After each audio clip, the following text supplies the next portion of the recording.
ರೇಣುಕಾಸ್ವಾಮಿ ಕೊಲೆ ಕೇಸ್ ಕೋರ್ಟ್ನಲ್ಲಿ ಟ್ರಯಲ್ ನಡೀತಾ ಇದೆ. ಇಂದು ನಡೆದ ಸಾಕ್ಷಿಗಳ ವಿಚಾರಣೆ ವೇಳೆ ಮಹತ್ವದ ಬೆಳವಣಿಗೆಯಾಗಿದೆ. ಪ್ರಕರಣದ 7ನೇ ಸಾಕ್ಷಿಯಾಗಿರೋ ರೇಣುಕಾಸ್ವಾಮಿ ತಾಯಿ ಪ್ರತಿಕೂಲ ಸಾಕ್ಷಿ ನಡೆದಿತ್ತು.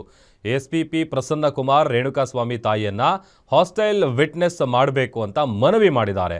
ಅಷ್ಟಕ್ಕೂ ಹಾಸ್ಟೈಲ್ ವಿಟ್ನೆಸ್ ಮಾಡಿ ಅಂತ ಯಾಕೆ ಮನವಿ ಮಾಡಿದ್ರು ಅನ್ನೋ ಡೀಟೇಲ್ಸ್ ಇಲ್ಲಿದೆ.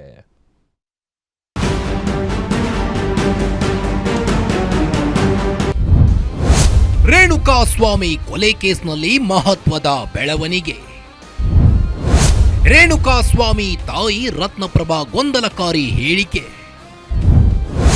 ಆ ದಿನ ಒಂದು ಹೇಳಿಕೆ, ಇಂದು ಮತ್ತೊಂದು ಹೇಳಿಕೆ ಕೊಟ್ಟ ರತ್ನಪ್ರಭಾ.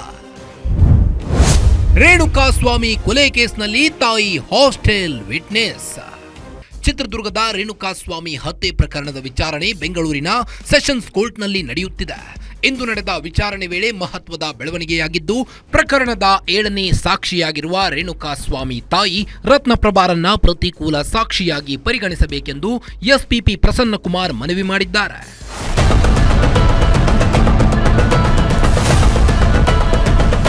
ಇಂದು ರೇಣುಕಾಸ್ವಾಮಿ ತಾಯಿ ರತ್ನಪ್ರಭಾರನ್ನ ಪ್ರಾಸಿಕ್ಯೂಷನ್ ಸಾಕ್ಷಿಯಾಗಿ ಕೋರ್ಟ್ ಮುಂದೆ ಹಾಜರುಪಡಿಸಲಾಗಿತ್ತು.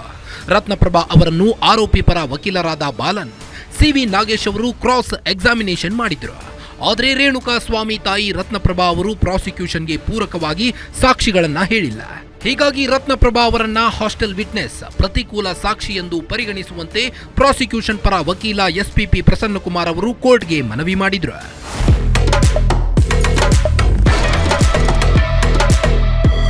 ಈ ಹಿಂದೆ ಪೊಲೀಸರ ವಿಚಾರಣೆ ಹಾಗೂ ತನಿಖೆ ವೇಳೆ ನೀಡಿದ್ದ ಹೇಳಿಕೆ ಮತ್ತು ಇಂದು ಹೇಳಿದ ಹೇಳಿಕೆ ಡಿಫರೆಂಟ್ ಆಗಿದ್ದು, ಪೊಲೀಸ್ ತನಿಖೆ ವೇಳೆ ಮೊಬೈಲ್ನಲ್ಲಿ ಸೇವ್ ಆಗಿದೆ ಅಂತ ಹೇಳಿಕೆ ನೀಡಿದ್ರು. ಮೊಬೈಲ್ನಲ್ಲಿನ ನಂಬರ್ ನೋಡಿ ಇದೇ ನಂಬರ್ ಅಂತ ಕನ್ಫರ್ಮ್ ಮಾಡಿ ಅಂತ ಪೊಲೀಸರಿಗೆ ಹೇಳಿದ್ರು.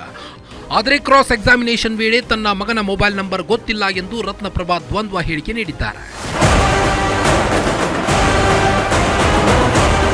ಸದ್ಯ ಎಸ್ಪಿಪಿ ಪ್ರಸನ್ನ ಕುಮಾರ್ ಮನವಿಗೆ ಆರೋಪಿ ದರ್ಶನ್ ಸೇರಿದಂತೆ ಉಳಿದ ಆರೋಪಿಗಳ ಪರ ವಕೀಲರು ಆಕ್ಷೇಪವನ್ನ ವ್ಯಕ್ತಪಡಿಸಿದ್ದು, ಅರ್ಜಿಗೆ ಸಂಬಂಧಿಸಿದಂತೆ ಜನವರಿ 5ರಂದು ತೀರ್ಮಾನ ಮಾಡೋಣ ಎಂದು ಸೂಚಿಸಿರುವ ನ್ಯಾಯಾಲಯ ವಿಚಾರಣೆಯನ್ನ ಮುಂದೂಡಿದೆ.